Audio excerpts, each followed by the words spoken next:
All right, Bob, we're here at the San Francisco Chronicle wine competition, and we got I don't know, about 1,000 or more glasses here set up for tomorrow's big finale. What's going on?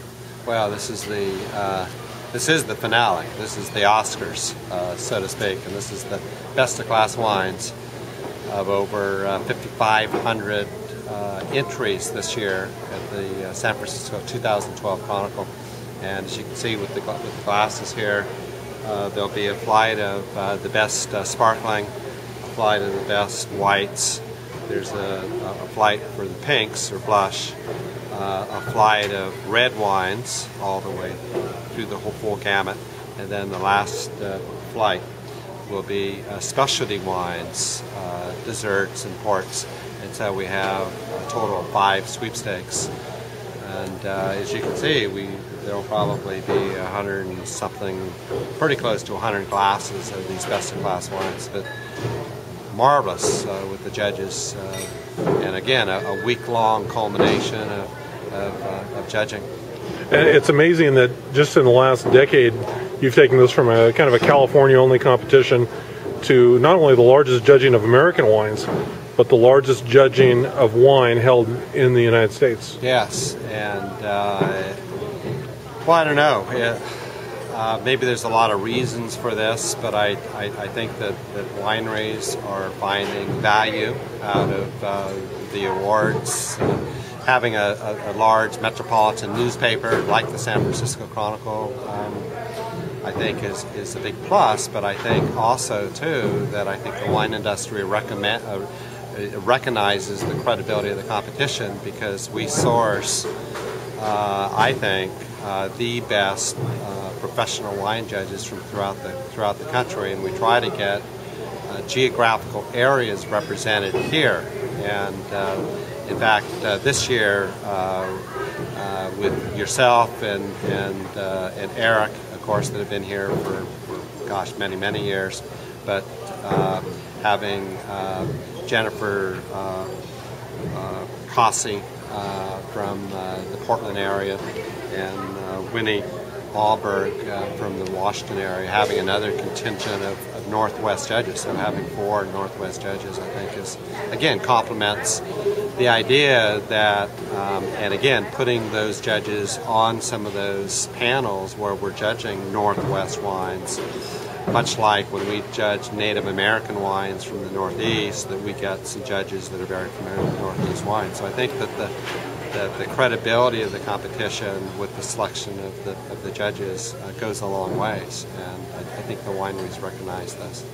And obviously California is the #1 state in producing wine and also in submitting wine here, but it really actually follows that same pattern. Washington was #2 in submissions, and Oregon was #3, Idaho was #10, yes, so the Northwest was well represented. Yes, and I think what's exciting for me, because I've spent the last 2 summers, this immediate last summer, visiting the Oregon area, and the summer before, and I visited Washington, visiting wineries, both wineries that have entered the competition the last few years, but also wineries that haven't, generating some interest. And in fact, I'm even, with my sabbatical from Santa Rosa Junior College, I'm visiting Oregon and Washington once again this spring, and drawing up some interest. But we had a 30% increase in wines from the Pacific Northwest with,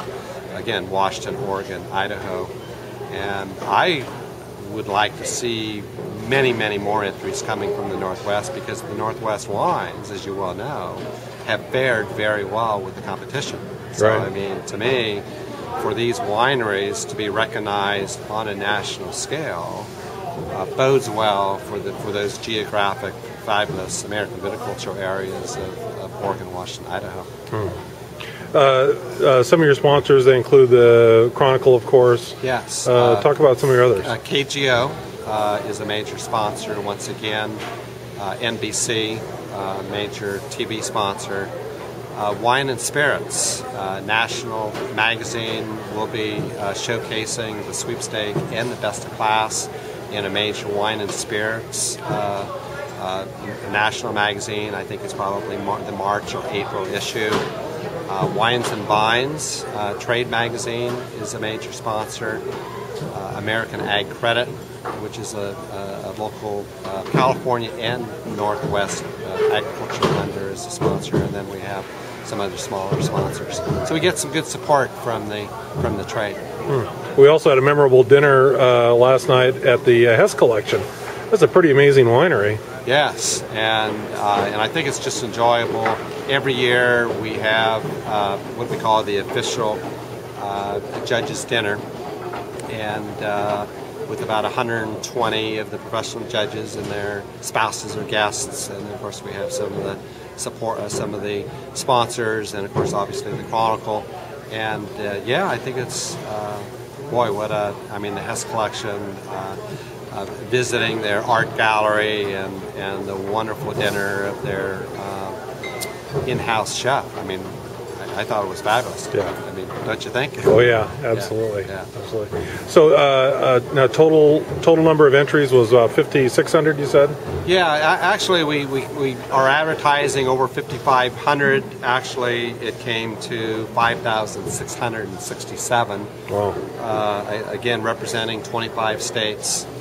As I mentioned, California being the largest, Washington, Oregon, and then Idaho, number 10. So it was a good representation from throughout the country.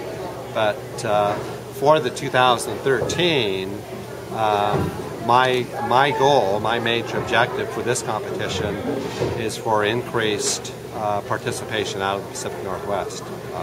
And that's something that we had 30% increase this year. I would like to get another 20 to 30% increase for the 2013, because I think if we talk about the San Francisco Chronicle competition as being the premier American wine competition, we need the representation of the Northwest, right? And again, for the American consumer, right? And the wines from the Northwest are fabulous. It's fabulous. All right. Well, Bob, thanks very much. Okay, thanks.